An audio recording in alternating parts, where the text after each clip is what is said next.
una coyuntura bastante compleja, no solamente por el COVID-19, sino por el contexto que ya veníamos viviendo anteriormente de violencia, del aumento de violencia contra las mujeres, la violencia de género, y que no solamente nos ha invitado a la reflexión, sino a la acción, no solamente por parte de los estados ante el llamado de los organismos internacionales como Naciones Unidas, la Corte Interamericana y la Comisión Interamericana, por ejemplo, sino la actividad fuertemente ya impulsada por organizaciones de la sociedad civil, en específico organizaciones hechas por mujeres, respaldadas y dirigidas por mujeres, donde también lamentablemente hay que decirlo, la mayoría víctimas, sobrevivientes de algún tipo de violencia.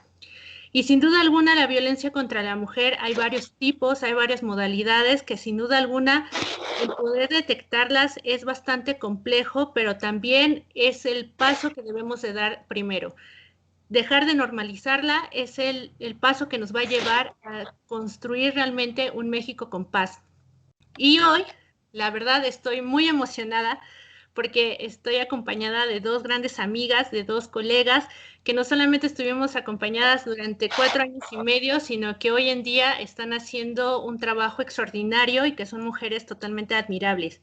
Silvia Cuellar, que ha trabajado haciendo organización social y política, ha tenido una gran participación partidista y que también ha podido estar en varios espacios que sin duda alguna ahorita nos va a platicar la lucha, la preparación que ha tenido. Ilani Anaya, que es una mujer que se ha preparado, es consultora en temas de paz, en juventudes, en voluntariado y bueno, también ella ha estado abarcando no solamente tipos de violencias en México, sino a nivel internacional.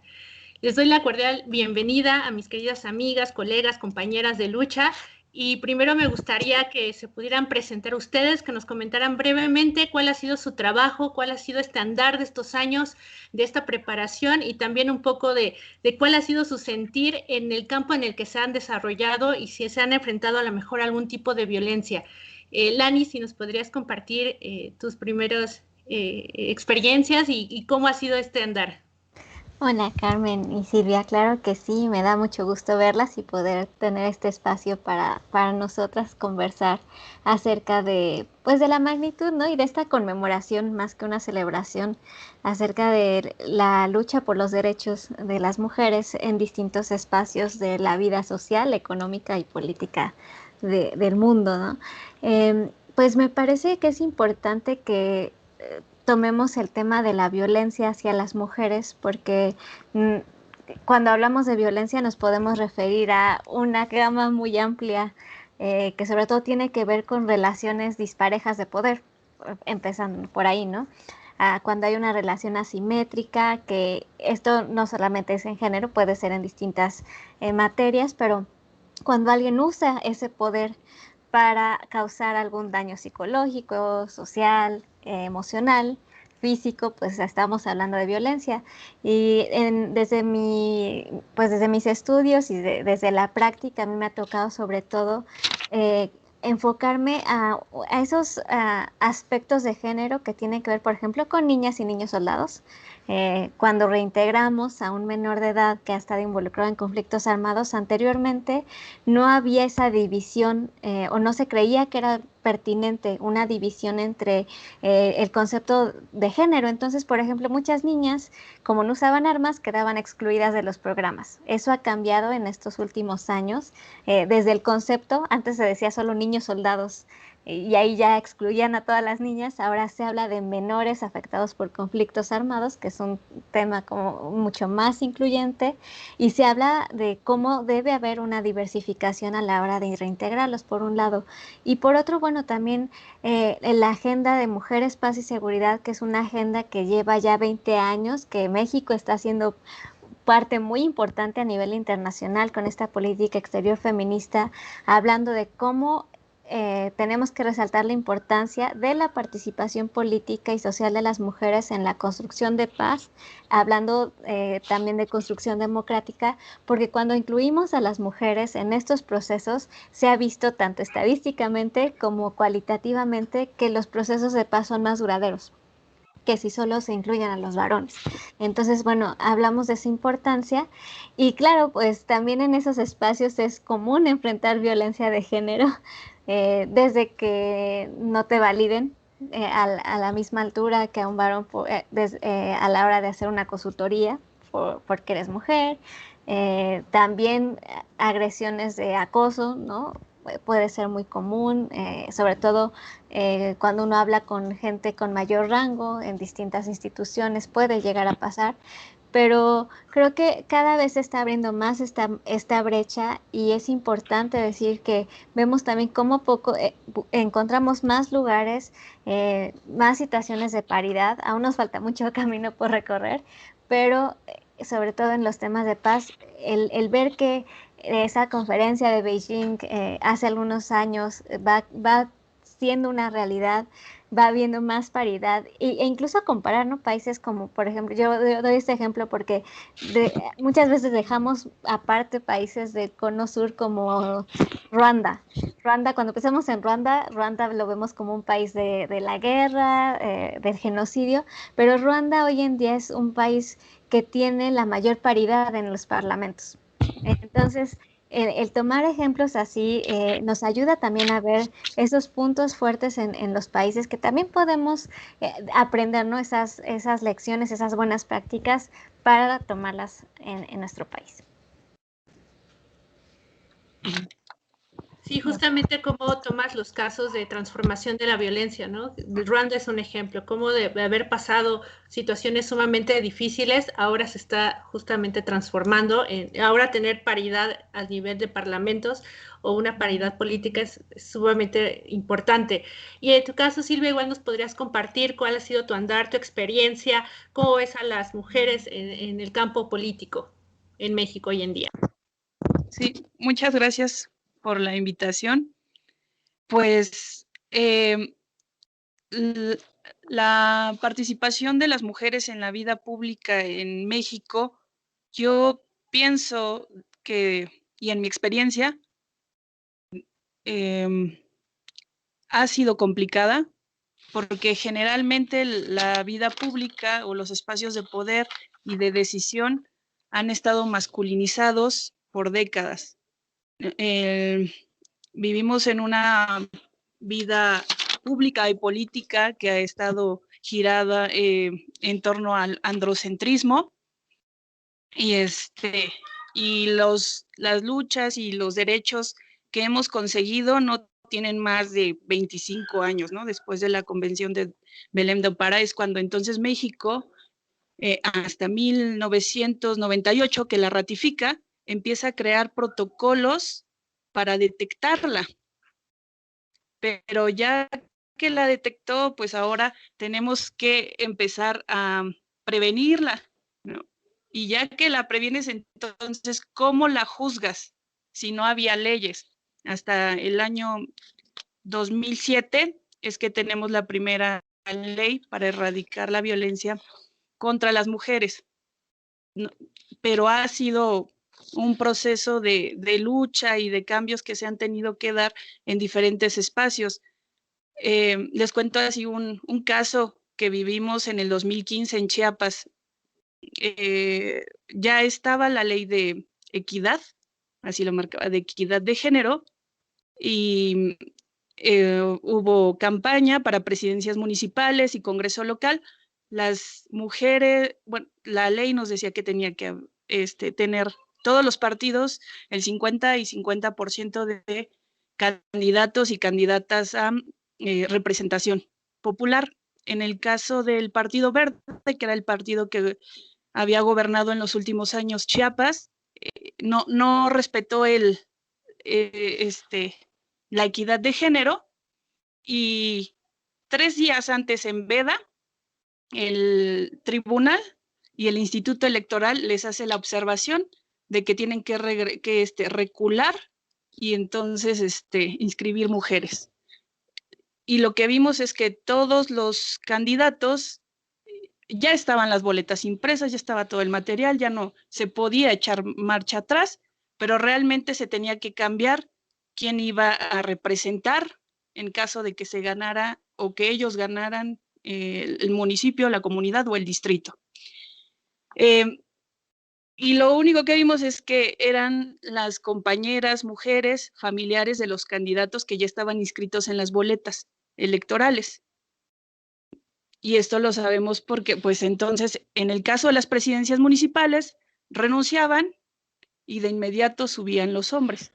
Y en el caso de las diputaciones, pues era una extensión de poder del, del candidato que había hecho la campaña y pues el proceso político.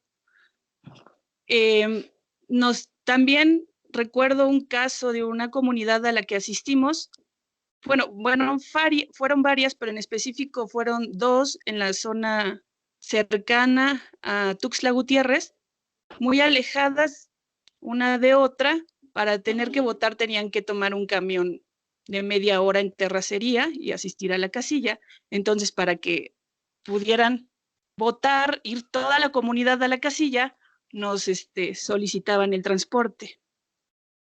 Bueno, cuando llegamos, a mí me pareció interesante ver cómo todos los hombres se acercaban, porque llaman por un megáfono, sale toda la comunidad, escuchan el mensaje, pides permiso primero al comisariado y después ya salen. Y las mujeres estaban como a unos 20 metros escuchando el mensaje y los hombres estaban todos a 1 metro de distancia del mensaje. Las mujeres no hablaban, realmente quienes tomaban la decisión y la palabra pues eran los hombres y ellas solo escuchaban. Yo creo que nos falta mucho por caminar, sobre todo en los espacios más marginados de nuestro país, y las mujeres en los espacios de la ciudad, creo que los hemos ido y lo estamos viendo, estamos denunciando y demandando violencia. Actualmente hay varios recursos a los que podemos acudir como mujeres para denunciar la violencia política, en específico la violencia política, porque hay muchos tipos de violencia hacia las mujeres, pero en el caso de la violencia política ya se ha ido delimitando bien, porque en ocasiones la violencia se ha ido naturalizando, y en específico la violencia política hacia las mujeres muchas veces es tan natural, algunos le podrían decir otros sutil, pero duele y agrede mucho, tanto que pues a muchas compañeras que he conocido a lo largo y ancho del país, que la verdad admiro mucho, han dado la batalla para no claudicar a pesar de las adversidades, y eso es de admirarse, porque aunque tengamos todos estos instrumentos y estos movimientos hoy que nos dan más voz, como son las redes sociales, la realidad es que el día a día de la violencia política en México está en todos los espacios, ¿no? Podemos verla, bueno, ahorita vamos a platicar más sobre el tema, pero la podemos ver hasta en cuando te ocultan información. El hecho, cuando estás en un espacio de trabajo y te ocultan información para poder seguir avanzando en tus tareas, te están violentando, y eso lo hemos naturalizado y creemos que pues es un asunto personal, pero realmente no es un asunto personal. Gracias. Sí, exactamente. Creo que las dos abonaron a una de las problemáticas que por muchos años ha permanecido, creo que por siglos también, en el caso de las mujeres, que por ahí, lamentablemente, que a lo mejor ahorita podríamos tomar este tema futuro del cómo en redes sociales se ha manejado incluso que las mujeres han tomado como un victimismo ya, que a partir de eso están aprovechando, o que se está queriendo lograr tener ciertos privilegios, cuando realmente lo que se está exigiendo es esta igualdad, ¿no? Por ahí leía un comentario que decía que pues no son las formas de exigir, pero es que ni siquiera tendríamos que por qué exigirlo, ¿no? Por el simple hecho tendría que existir. Y creo que por un lado Lani abordó en el caso de las mujeres que hemos llegado a ser botines de guerra, hemos también cómo a mujeres se les ha manipulado para formar parte de ciertos grupos y que de manera forzosa también han sido víctimas. También hay, por ahí leí en el caso del conflicto colombiano. Te muteaste, Carmen. Ahí está. Igual, una disculpa, pero comentaba de de cómo también las mujeres han sido botines de guerra, han estado en estos conflictos armados, esto a nivel a lo mejor internacional, regional, en los conflictos internos en los países, no propiamente en guerra, sino en estos conflictos como la violencia que podríamos decir vivimos en México, de ser víctimas de ciertos grupos de delincuencia organizada. Son las mujeres también quienes mayormente sufren delitos como trata de personas. También hay casos de desaparición forzada de mujeres. Y en los casos que compartió Silvia, por ejemplo, pues me hace preguntarme, por un lado, vivimos una violencia política las mujeres cuando estamos en ese camino para poder ejercer nuestro derecho también a cargos públicos o a representativos, pero ¿qué pasa cuando ya llegamos a esos cargos públicos, ¿no? También seguimos siendo víctimas de violencia, aunque ya tengamos un cargo, que esa es otra lucha que también tenemos dentro de esos espacios de discusión o de representatividad. Y en este caso, Lani, me gustaría mucho que nos pudieras, a partir de tu experiencia, de estos estudios que has realizado, no solamente de paz, ¿qué es la violencia? ¿Cómo darnos cuenta que estamos viviendo algún tipo de violencia? ¿Cómo identificarlo? Porque a lo mejor podemos incluso ver la más visible, la agresión física.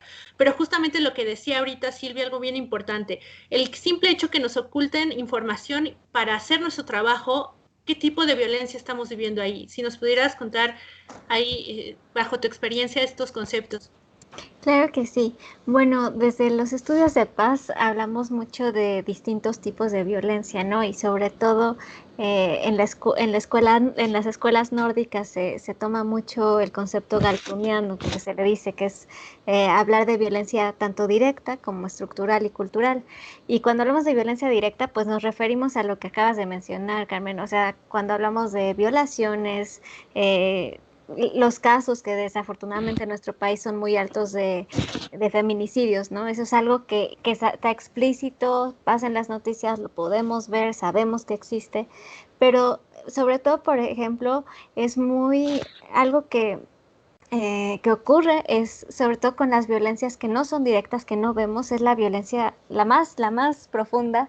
Hablamos de violencia cultural y eso abarca todos los aspectos de lo que decimos, las narrativas que decimos, ¿no? O sea, las burlas que hacemos incluso entre mujeres y hombres, cuando se habla de manera despectiva acerca de una mujer, que se le críticas de nuestro cuerpo, de nuestro peso o de roles en específico que tendríamos o no que cumplir.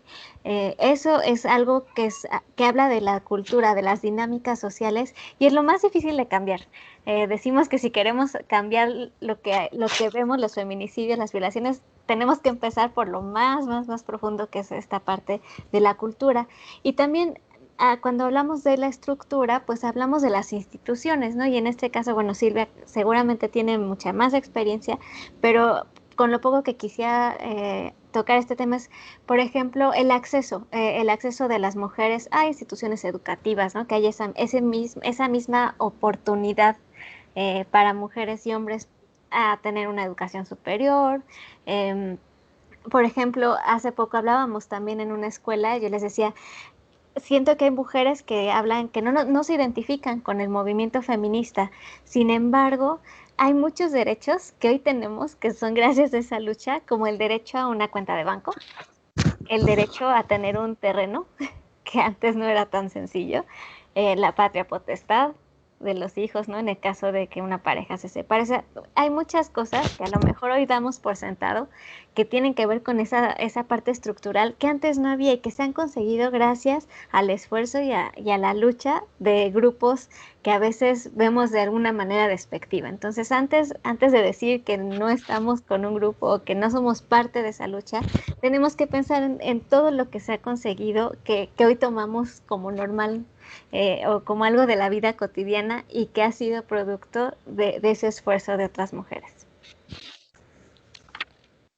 Sí, así es, y que incluso a veces esta polarización creo que es también este miedo a darnos cuenta de cuántos tipos de violencias vivimos a diario y que darse cuenta es difícil, no es sencillo, ¿no? Incluso es lo que luego platicamos entre compañeras, que el feminismo lo que también te hace es darte cuenta cuántas violencias a lo largo de tu vida has vivido, has replicado también, porque eso es algo cierto. También la violencia se aprende y la replicas, y que es un golpe fuerte, no es sencillo.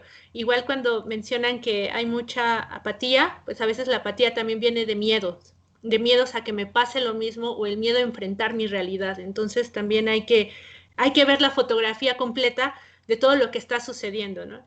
Y en este caso, Silvia, mencionaste claros ejemplos, ¿no? Desde las violencias que se viven en las zonas urbanas, en las zonas rurales, que hay mucho trabajo por hacer todavía. Y en este caso, ¿con qué herramientas contamos las mujeres cuando queremos participar en estos espacios? A lo mejor, no sé, que nos puedas compartir algún trabajo o algún proyecto o alguna experiencia, aparte de la que ya nos compartiste, sobre cómo visibilizar estas cosas, porque a veces el miedo, sea cual sea en el espacio que estamos, ya sea en un partido político, en una empresa privada, en una institución pública, en cualquiera de esos espacios podemos sufrir algún tipo de violencia por parte de un jefe, un compañero, por la misma estructura de la institución también. Entonces ahí sí nos pudieras compartir justamente lo que nos has venido explicando y narrando, ¿no? A partir de tus experiencias.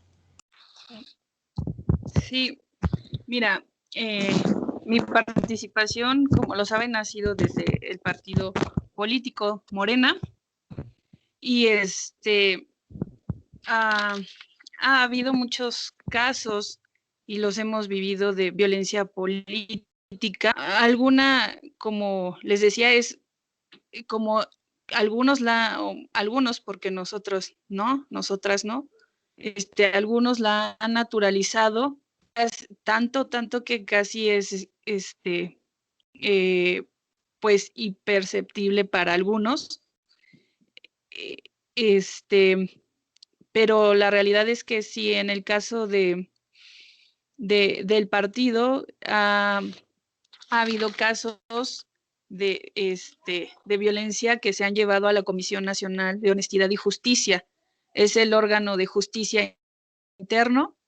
De hecho, hace tiempo hablábamos con una magistrada del Tribunal Electoral de la Ciudad de México. Ella, por medio de la Secretaria Nacional de Mujeres, Carola Arriaga, nos ha impartido a las mujeres algunos talleres para prevenir, erradicar y denunciar la violencia política en cualquier espacio, ya sea al interior del partido, en la administración pública o en un espacio político. En la primera instancia es la Comisión Nacional de Honestidad y Justicia. En 2018, la Secretaria Nacional de Mujeres, Carola Arriaga, publica el protocolo para la paz y prevención, erradicación y prevención de la violencia política hacia las mujeres. Se llama Protocolo para la Paz Política. El protocolo está basado en la ley modelo interamericana. En todo el país es el protocolo modelo, y yo diría que muchas instancias políticas públicas deberían de retomarlo, porque la verdad es que está muy bien diseñado, está basado en esta ley. En algunas lo trabajaron muchas mujeres feministas del país, y pues tiene mucho de dónde debatirse y analizarse el protocolo. A partir de este protocolo es cuando entonces la Comisión Nacional de Honestidad y Justicia ya tiene este instrumento para poder identificar y prevenir la violencia dentro del partido, porque previo a esto solo contábamos con los estatutos del partido, y esto pues no venía muy bien enmarcado en el estatuto, y hacía mucho más difícil poder detectarlo.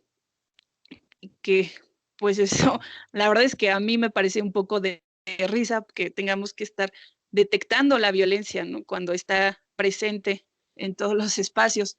Ya en el momento en que no se hiciera la instancia interna, no fuera favorable, o no tomara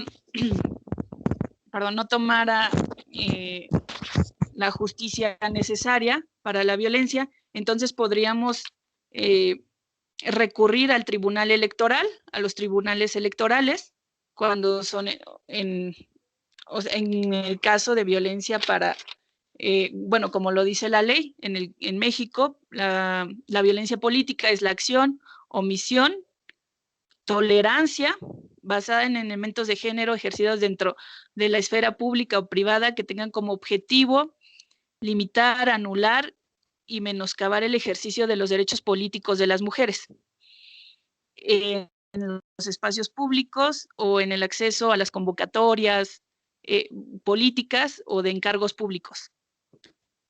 En el marco de este concepto que nos da la ley nacional, creemos que es importante que las mujeres recurran a los tribunales. Hay mujeres sensibles dentro de los tribunales y hay espacios que también están acompañados de protocolos para acompañar el proceso de denuncia.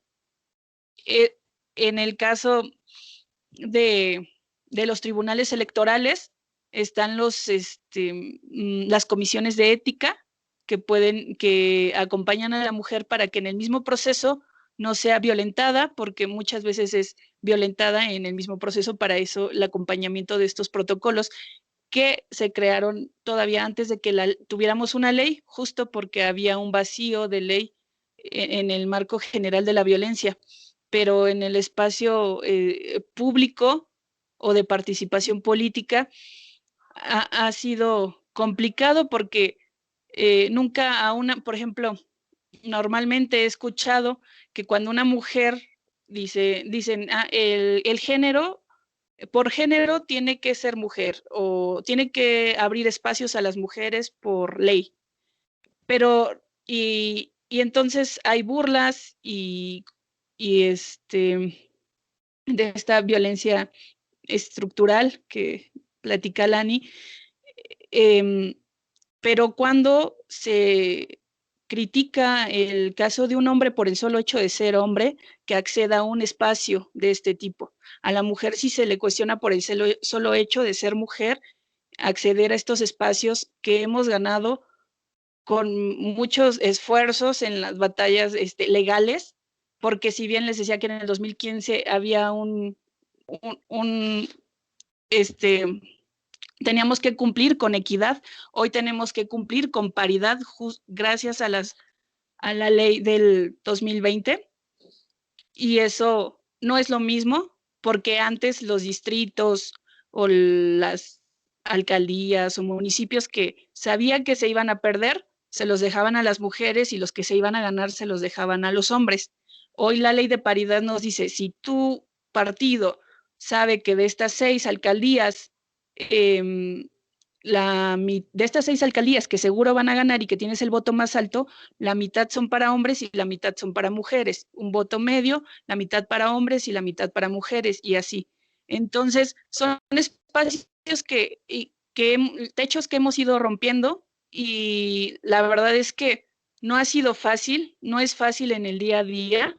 Se lo digo porque a mí me ha costado mucho trabajo el hecho de ser mujer y todavía joven.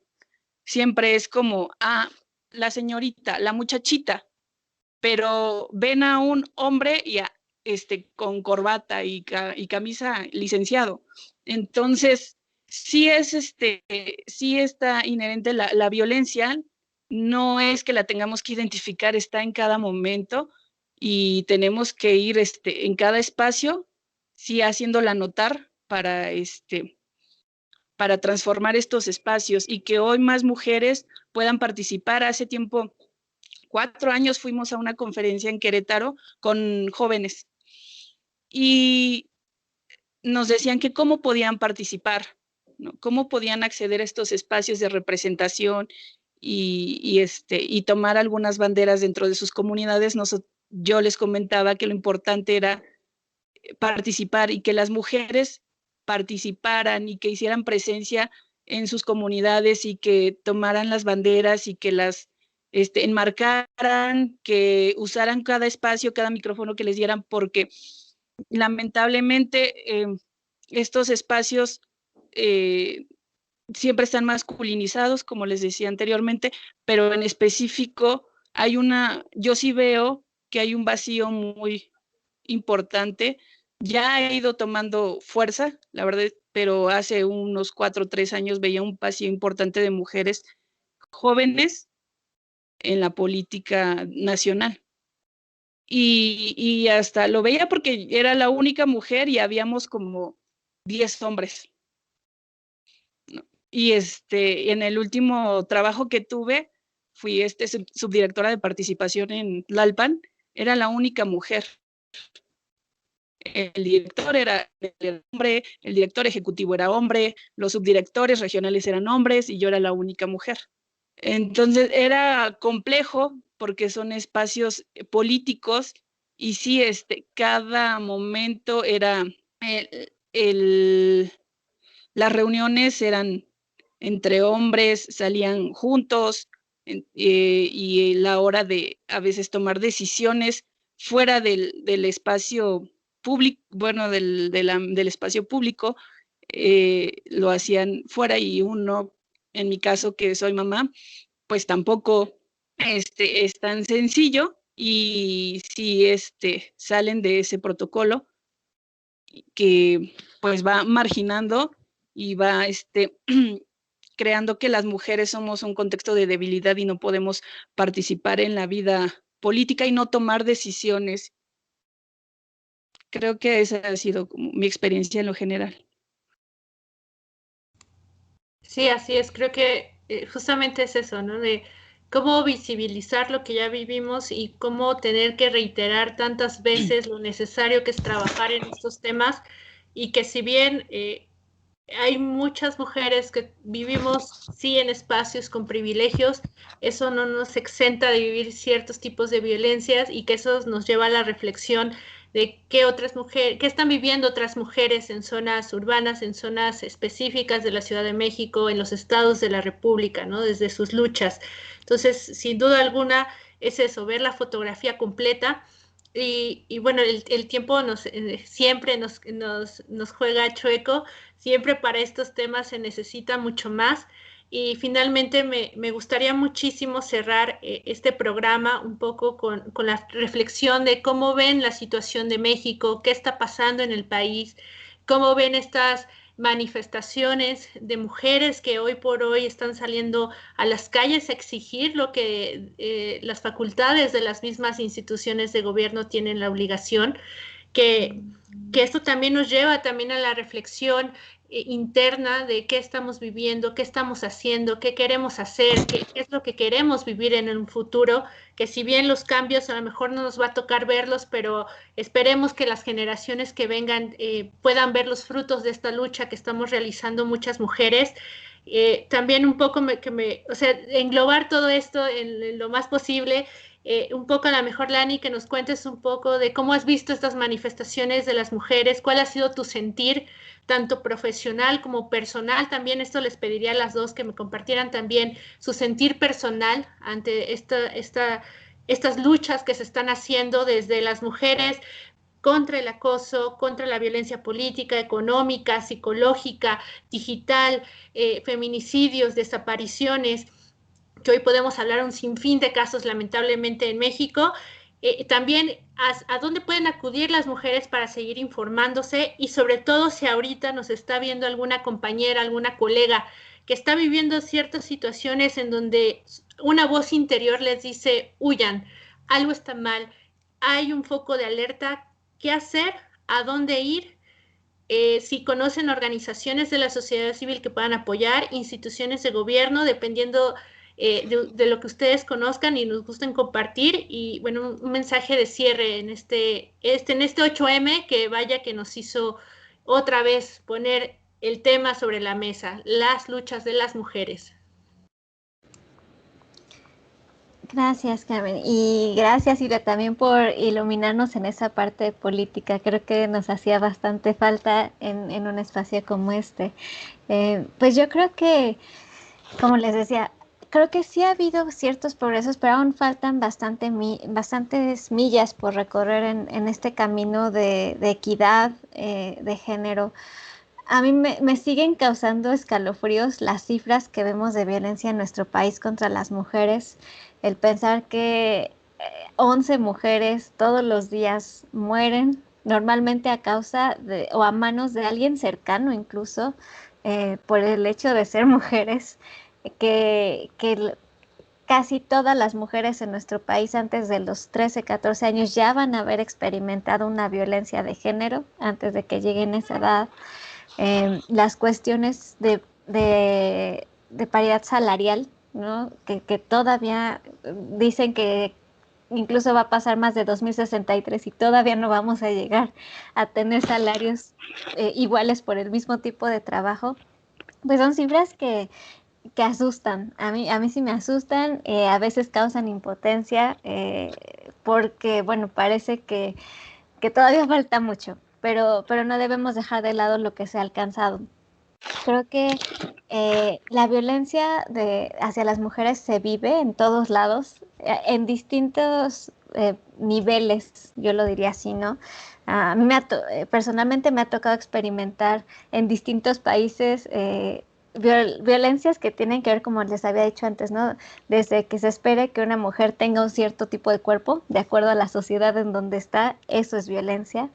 Me ha tocado que un varón se sienta con el derecho de dar ganado porque yo esté con esa persona. Eso nos tocaba mucho vivirlo en comunidades rurales y tener incluso que usar un anillo falso, ¿no? Porque para evitar ese tipo de problemáticas. Am, la parte ya a nivel de consultoría, como decía Silvia, no es a lo mejor tenemos el mismo nivel educativo y de experiencia que otra persona, pero el hecho de que una persona sea varón pesa mucho para que se escuche su opinión en lugar de tomar en cuenta a una mujer joven. Entonces, vemos distintos tipos de violencia ahí y que necesitamos ir trabajando. Y bueno, desde la parte de sociedad civil creo que hay muchas organizaciones, colectivos de mujeres, incluso desde la parte de investigación. Este año a mí me llamó mucho la atención un estudio que se hizo con una compañía muy grande de datos, en el que estaban buscando, a raíz de la pandemia, del confinamiento y toda la violencia de género que ocurría dentro de las casas, cómo hacer aplicaciones para que las mujeres pudieran avisar a través de un teléfono que estaban viviendo violencia sin que hubiera un problema por parte de sus parejas que les revisan el celular, por ejemplo, ¿no? Entonces está habiendo este tipo de trabajos que creo que son muy valiosos, pero sí, o sea, si cualquiera de las mujeres que nos escucha siente que hay algo mal, pues hay colectivos, en este momento se me vienen, por ejemplo, X Justicia, que es un colectivo bastante grande. Hay otro que conozco que se llama Raíces Violetas, que trabajan mucho con la cuestión de violencia psicológica y de feminicidios. Hay grupos de mujeres abogadas también, ¿no? Que dan asesorías gratuitas incluso para poder dar apoyo a quien está buscando ese tipo de cuestiones.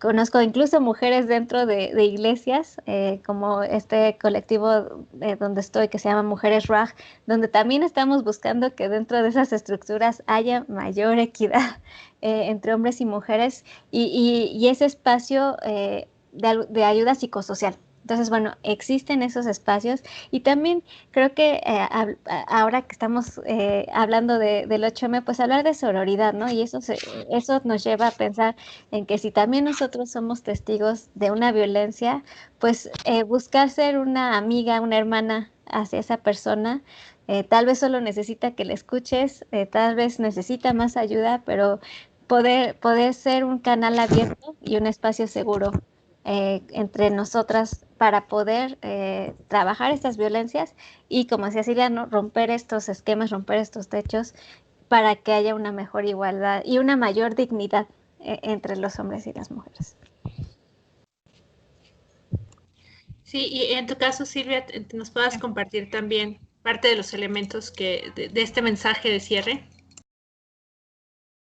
Sí, yo, bueno, cerraría diciendo que creo, que sí es importante que sigamos participando a pesar de las dificultades que se nos puedan presentar. No podemos claudicar y dejar las luchas ni los espacios. Esto que les decía a las compañeras jóvenes de Querétaro, de participar, es que, o sea, tenemos que luchar por los espacios porque no nos los van a conceder. O sea, si nos quedamos esperando a que vengan y te digan, sí, les toca a las mujeres por el solo hecho de que pues necesitamos mujeres, porque la ley así lo dice, no va a ser tampoco así. Tenemos que en todos los espacios tenemos que alzar la voz, defender como mujeres. Es algo que en mi caso lo he hecho en cada espacio que he estado. Ha sido complicado, pero el hecho de seguir adelante y seguir participando es lo que me ha hecho avanzar, el seguir, el denunciar, el de que en algún espacio donde no esté segura, donde no esté cómoda, decirlo y y sobre todo no quedarme callado y poner un alto de primera instancia. No me ha tocado en algún momento denunciar violencia política porque, como les decía, es complicado, ¿no? O sea, solamente que estés grabando todo el tiempo porque sí ha sido complicado.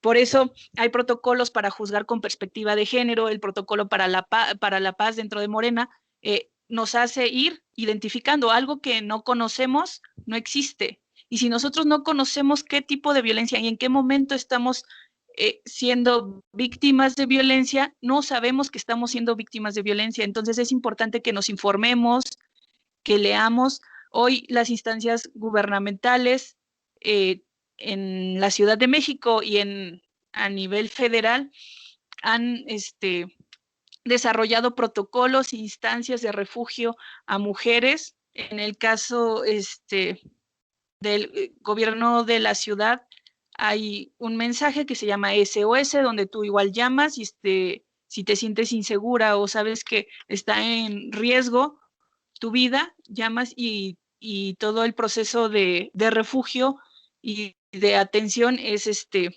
canalizado. Y igual a nivel federal. Hoy también tenemos por primera vez un gobierno que tiene más de la mitad de sus secretarías en los encargos a mujeres, y eso también habla de un gobierno que está escuchando y está dando oportunidad a las mujeres, y la verdad que yo lo celebro porque esos espacios que normalmente estaban masculinizados y que solo eran y exclusivamente para hombres, hoy las mujeres pueden ejercerlos y rompemos con esos techos pues, de concreto, yo diría en este momento, ya no de cristal, sino de concreto, y decir, hoy las mujeres pueden ir feminizando estos espacios políticos y públicos, y también las mujeres pueden acceder a estos espacios, las mujeres que necesiten desde un programa social, ya no es solo y exclusivamente a hombres. Hoy las mujeres son la población que adquiere más programas sociales, y eso también es importante porque anteriormente los programas del campo eran exclusivamente para hombres y a los hombres eran quienes los controlaban, o las organizaciones las organizaciones campesinas que igual están masculinizadas. Entonces, se ha avanzado en lo legal y en lo gubernamental, pero sí creo que en lo legal y sobre todo en el proceso y en los protocolos legales nos falta mucho por caminar, porque pues como sabemos el poder judicial es un poder autónomo, y aunque hoy tengamos un poder ejecutivo y un poder legislativo, con perspectiva de género y sea la legislatura de la paridad y tengamos este gobierno, el Poder Judicial es el que debe de llevar estos procesos legales. Hoy las mujeres salen a enmarcar el 8 de marzo, el 26 de noviembre, y ahí es donde todavía nos falta caminar muchísimo, porque esta violencia que es ejercida día a día y que hoy podemos decir el machismo mata el feminismo, ¿no? Tiene y está a cargo del Poder Judicial y es algo que no se ha tocado, porque el Poder Judicial,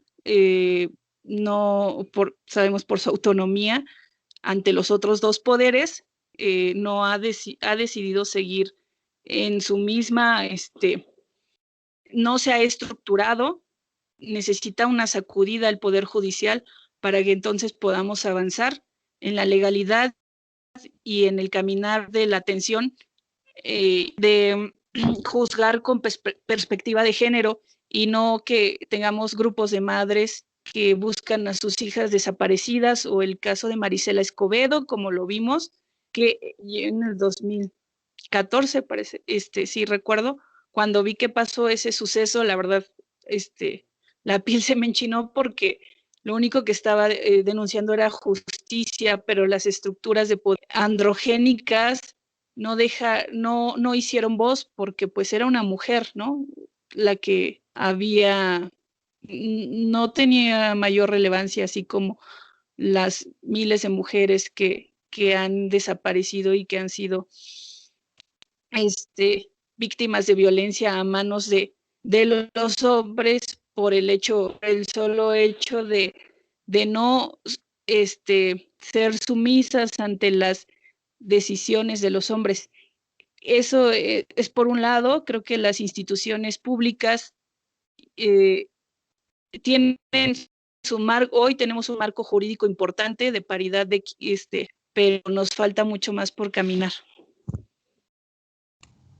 Sí, así es. Y, se me va a ir la batería, espérenme tantito. Igual, bueno, ahorita que Silvia regrese, realmente nos hace falta muchísimo tiempo para poder platicar de estos temas, para poder hablar. Igual, si quieres, corto esta parte, ¿no?, de la grabación.